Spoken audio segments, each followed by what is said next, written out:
Here's the law, law 24.3, definition of fair delivery, the arm. A ball is fairly delivered in respect of the arm if, once the bowler's arm has reached the level of the shoulder in the delivery swing, the elbow joint is not straightened partially or completely from that point until the ball has left the hand.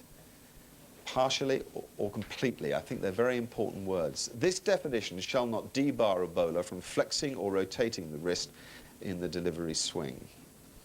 Well, as you can see, it's a hugely emotive issue. Well, now, Simon Hughes, our analyst, has some thoughts of his own. The first thing to do is to look at the law. Now, within that law, there is a degree of tolerance built into it. A spinner is allowed a 5-degree of partial straightening, and a fast bowler is allowed a 10-degree of partial straightening of the elbow. And we can have a look now at some foresight pictures of Murali bowling and see what happens to his elbow. This is an off spinner. Now we'll freeze it at that point there. That's where his shoulder, his arm is at the level of the shoulder, and there is certainly a degree of bend in his arm at that point. Now if we run it on, you'll see that there is a partial straightening of his elbow, just coming up there on the point of release.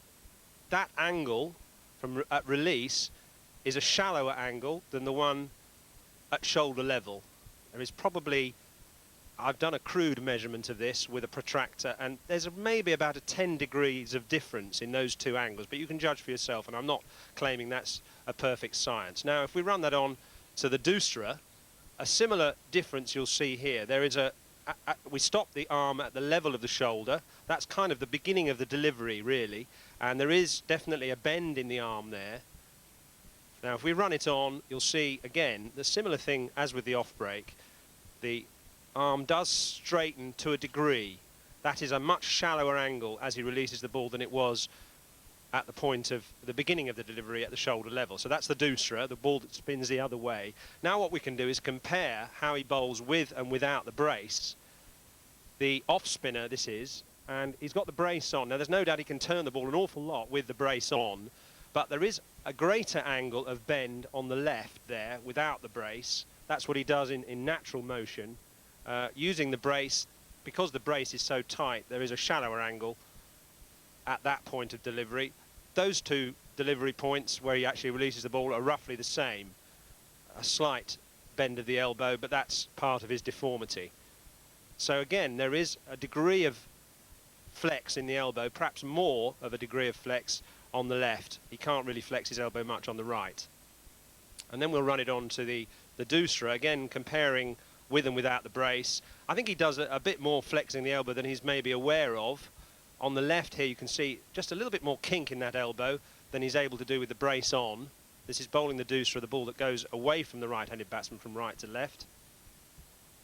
And a tiny bit of straightening, a partial straightening of the elbow on the left here. So that's, again, a shallower angle than there is when he began his delivery stride, his delivery arm. And then if we can move on finally to a beautiful shot of him behind, extraordinary shoulder rotation he gets. This is the doosra, and just to underline the fact that his arm does contract more without the brace, you can just see here his knuckle is at a lower level than on the right here, where his whole arm is a little higher, because on the left he's contracted his arm more. There's a little bit more bend in his elbow without the brace.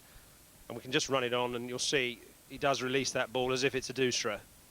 So in conclusion, I would say there is a partial straightening of his arm in both his deliveries, the off spinner and the doosra.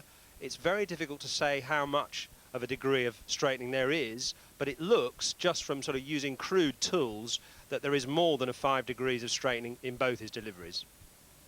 Oh, that's interesting. I've got the brace here. You certainly can't straighten an arm in this. We're going to be investigating this further, incidentally, at tea time, when our own team will have a look at it. And in a moment, when we come back from the break, we'll hear a word or two from David Richardson, who makes a good point about shoulder rotation and the fact that it's a two-dimensional image. So see you in a moment.